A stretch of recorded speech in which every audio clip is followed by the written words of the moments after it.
Hi, I'm Cameron, and I don't just read comics. I love them. Welcome back to another episode of Cameron Reads Comics. On today's episode, I'm going to be talking about Robin by Joshua Williamson. Let's just get right into it.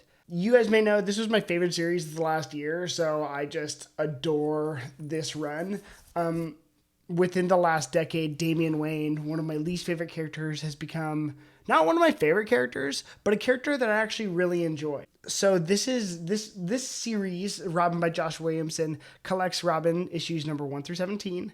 It is actually the first Robin solo series since the long-running Robin series that was started by Chuck Dixon, one of my favorite Batman creators of all time. So I'm just really glad that he has a solo series, but it's now over. Now, some of you should know that my favorite Robin is Tim Drake. He's clearly the best one. And I didn't like Damian for a long, long time because he dethroned my favorite Robin. But it was through reading more stuff, a lot of the work that Peter Tomasi had put into the character made me really love him. So that's Batman and Robin, the New 52 run by Pat Gleason and Peter J. Tomasi. And then Super Sons was also really good. And so when this series is coming out, I picked up the first issue and I said, okay, I'll try it. Let's see if I like it. Picked up the second issue, see if I like it.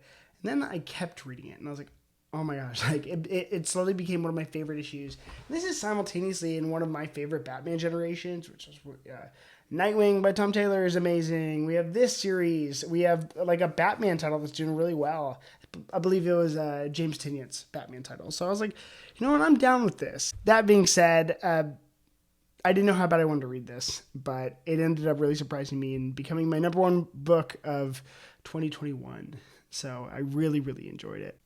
When it comes to accessibility of reading this title, I'd highly recommend a lot of the previous Damian Wayne stuff. That's a lot of the Grant Morrison Batman, because Damian's first appearance is Batman 655. It's up for debate.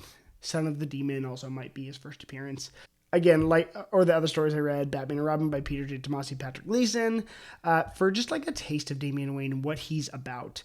I don't think these are mandatory characteristics for the character, but I think that it'll help to know the basics. So like, you can hop in if you just know that he's the son of Batman and Talia al Ghul. He was raised by his grandfather, Ra's al Ghul, and he came to Gotham when he was 12 to become Robin. That's really all you need to know. Then you can pick it up with all the trauma and everything else going on. You can just pick it up from here. Now, this story overall takes place on an island called Lazarus Island. This is the main story, overarching theme of the entire run. Damian enters a tournament of combat fighting with all these other killers, and when you find out that it's on this mysterious island, they are to battle to the death, which is a thing that Damian has always combated. You know, Batman's like, we don't kill, and Damian was raised by assassins, so can he kill? How does he balance that? You'll find on Lazarus Island that you can kill someone, but they will be resurrected, a la Lazarus Pits, aka Ra's al Ghul. It's just true to Damian's origin. So he can kind of like let loose on this island. As they uncover more mysteries and why they're there, the entire series culminates in such a cool way. And like, what is Lazarus Island? How did it come to be? It's pretty good. This series, I think, is true to Damian in the same way that Tom Taylor's Nightwing series is true to Dick Grayson. So that's why I really liked it. It didn't reject any part of Damian. It actually added depth to the character, which he's a complicated character, and he's not very likable. But anything that a writer can do to make a character that I don't like likable or just, worthwhile, meaningful, that's the best case scenario. So there's Ra's al Ghul family drama, which is central. That's Damian's grandpa and Batman's enemy. There's inner turmoil between being a hero and a killer. He's the fourth Robin. Dick Grayson, Jason Todd, Tim Drake, Stephanie Brown, if you want to count it, and then Damian. He's the fourth Robin. And so he's also trying to use, in this arc, figuring out which kind of Robin does he want to be, Dick Grayson, Jason Todd, Tim Drake, very different kinds of Robins. So you see Damian kind of going through that turmoil in this story too, which I thought was so interesting. He also meets a girl he really likes. He reads anime in this, he reads manga, please don't come after me in the comments.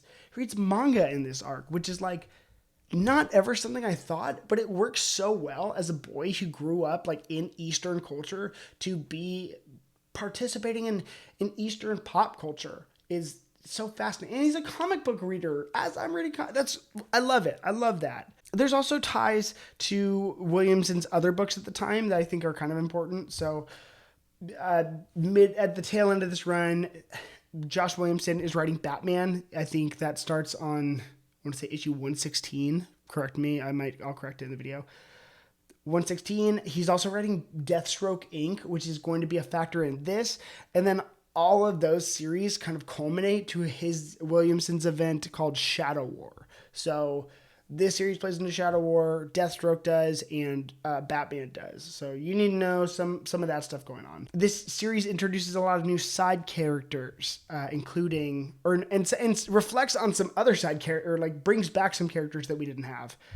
Connor Hawke, Green Arrow's son, who was Green Arrow's in the 90s. He's part of this contest. And frankly, his inclusion was one of my favorite parts of the entire series.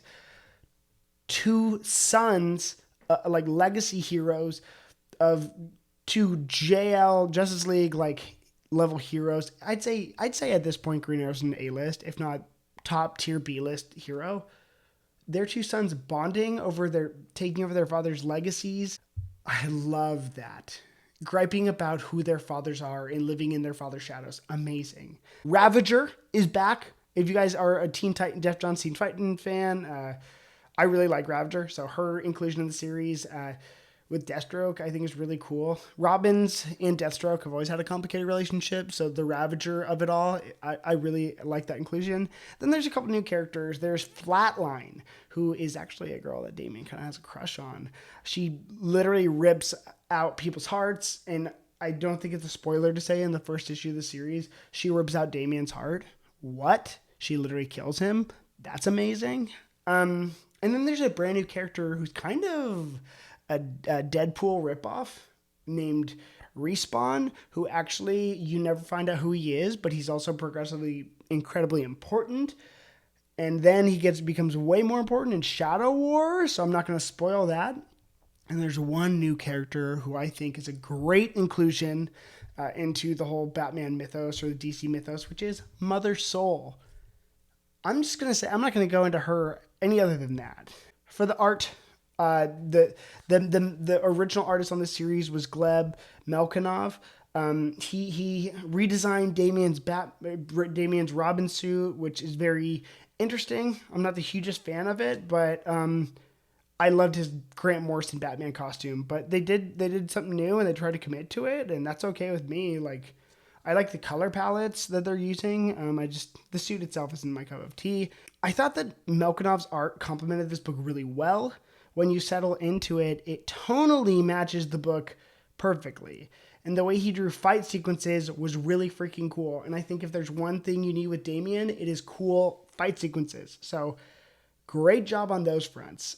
And then at the tail end of the book, Roger Cruz picked up the tail end of the run. His style was so similar to Melkonov's that I can't even quite, there's not much to say. It was the art was consistent, because sometimes when you have changing artists on the book, it changes. It's jarring as a reader, and it almost takes you out of the story. That wasn't the case. So it was a great transition. Some of the liberties in this book were amazing. I was a big fan. Of all of this. The art was beautiful. The series was so fun. I think this is exactly what the spirit of a Robin book should be. And it's about legacy. It's about being in Batman's shadow. It's just awesome. And so my rating for the story, because it was my favorite book of the year, I give it a 9.5 out of 10. It was just one of the most fun books I've read this year. And so I'm so glad to be able to share it, talk about it with you guys. Yeah. So there you go. Robin, number 1 through 17. Robin by Josh Williamson, Gleb Melkonov, Roger Cruz. Highly recommend you guys read it. It's out in 2 trades right now, so go pick those up. And make sure to clobber those like and subscribe buttons, and leave me a comment. If you read this run or you read anything else by Josh Williamson, let me know how you thought about it, because I'm thinking that he is one of DC's best kept secrets right now. So there you go. I'll see you guys next time.